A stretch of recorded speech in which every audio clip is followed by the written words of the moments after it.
புதியிலும் கோபகதியிலும் கசிந்தாயே ராமா. இன்று சென்று நாளை வருக என்ற மொழியை மறப்போமா?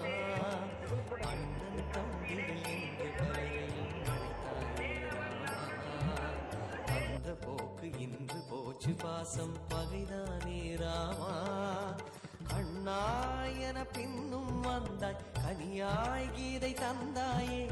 இந்நாள் உந்தன் தரிசனமில்லை தலை கீழ் கோலம் காண்பாயே. வருவாயோ ரா